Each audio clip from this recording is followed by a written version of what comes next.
मैं दीपक कुमार पाठक, झारखंड वन विभागीय कंप्यूटर संघ अध्यक्ष, कुछ बात आप लोगों के बीच रखना चाहता हूँ।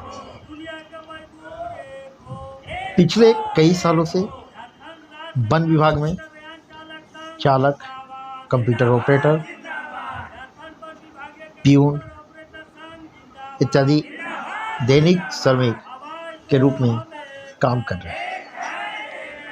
कई सालों से मेरा मतलब है पिछले लगभग 20 सालों से, 10 सालों से, 15 सालों से, 5 सालों से, यानी ये वैसे मजदूर हैं जो यहाँ पे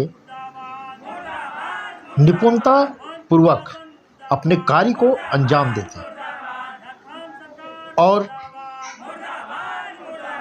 ये काम करने के बाद इन्हें परिणाम में क्या मिलता है? परिणाम में इन्हें असहनीय दर्द मिलता है। वो असहनीय दर्द आउटसोर्सिंग के रूप में उत्पन्न होता है। हेमंत सरकार के कार्यकाल में पिछले साल भी आउटसोर्सिंग का मुद्दा आया था, जिसे हम लोगों ने एकजुट होकर हड़ताल का रूप देकर विभाग के द्वारा हमें सांत्वना दिया गया कि हमारे तरफ से इस तरह का कोई भी प्रक्रिया नहीं किया जाएगा। परंतु फिर से एक बार सरकार की तरफ से आउटसोर्सिंग का प्रक्रिया को बढ़ा दिया गया है, जिसके तहत झारखंड वन विभाग में काम करने वाले दैनिक श्रमिक मजदूर, कंप्यूटर ऑपरेटर, डाटा इंटरप्रेटर, चालक, प्यून इत्यादि का जो है नौकरी खतरे के निशान में आ चुका है। ये वैसे व्यक्ति हैं जो कई सालों से अपने कार्य को शांतिपूर्वक और धैर्यपूर्वक और ईमानदारी पूर्वक अपने कार्य को अंजाम दे रहे हैं।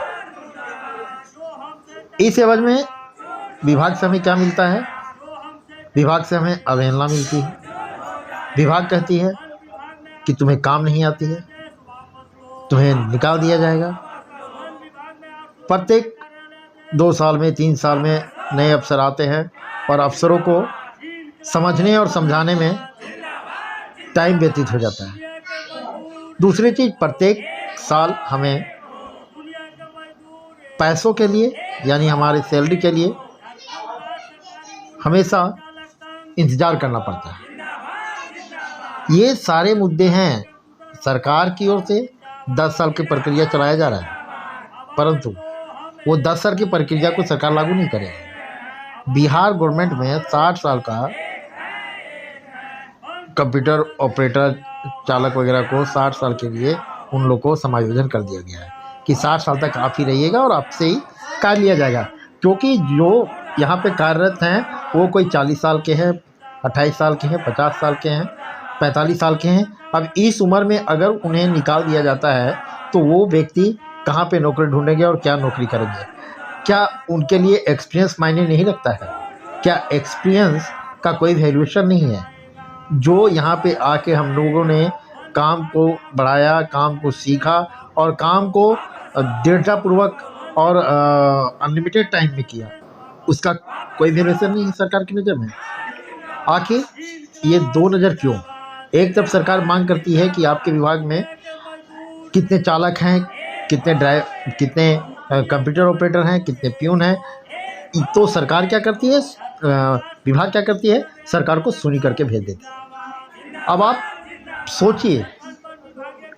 सोचिए इस बात को कि सरकार आखिर हमारे साथ ऐसा दुर्व्यवहार क्यों कर रही है। बहुत सारी बातें हैं जो मैं आप लोगों के बीच समझ में रखूँगा और ये पार्ट 1, पार्ट 2, पार्ट 3 करके रखूँगा। आप इस वीडियो को ज़्यादा से ज़्यादा लाइक और शेयर करें ताकि हमारी बात सरकार तक पहुंच सके और हमारी परिवार, जो हम 1000 से 1500 की संख्या में पूरे झारखंड में हैं, इनके परिवार का पालन पोषण जो है अचानक से रुक ना जाए, हम जमीन पे ना आ जाए, हम सड़क पे ना आ जाए, हमें ये हाल ना हो जाए कि भुखमरी की हालत हो जाए।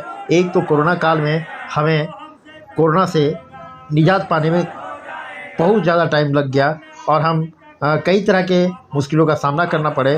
और सरकार के इस रवैये से, आउटसोर्सिंग की रवैये से, आउटसोर्सिंग का मतलब क्या होता है? आउटसोर्सिंग, सरकार एक ऐसी कंपनी को दे देती है जो सरकार से ज़्यादा पैसा लेती है। जितना पैसा वो हमें देते हैं उससे ज़्यादा पैसा वो विभाग देती है आउटसोर्सिंग कंपनियों को। आउटसोर्सिंग कंपनियां क्या करती है, कुछ पेमेंट हमें देती है और कुछ पेमेंट काट लेती है कमीशन के रूप में, और वो कमीशन बहुत ही ज़्यादा होता है। मान लीजिए अगर हमारी सैलरी 20,000 कर दिया जाता है तो हमारे हाथ में मुश्किल से 14,000 रुपया, 15,000 रुपया ही आएगा। बीच विभाग से हमें बराबर सैलरी मिलता आ रहा है, श्रम नियोजन से चालकों वगैरह को सब मिलता आ रहा है। समान करके बदले समान वेतन होना चाहिए, लेकिन ये सब प्रक्रिया नहीं है। और हमारा जो सैलरी जो है उसको जो है ये क्या करेंगे, बढ़ाएंगे नहीं, ये क्या करेंगे, उस पर नुक्सा निकालेंगे कि आप इस कैटेगरिया में नहीं आते। और जब उस कैटेगरिया के लिए ये हमें तैयार किए तो ये बोलते हैं कि आप जो है सो आपको आउटसोर्सिंग कर दिया जाएगा। ये कहाँ तक न्याय संगत है, इसका निर्णय मैं आप सबों के बीच छोड़ता हूँ।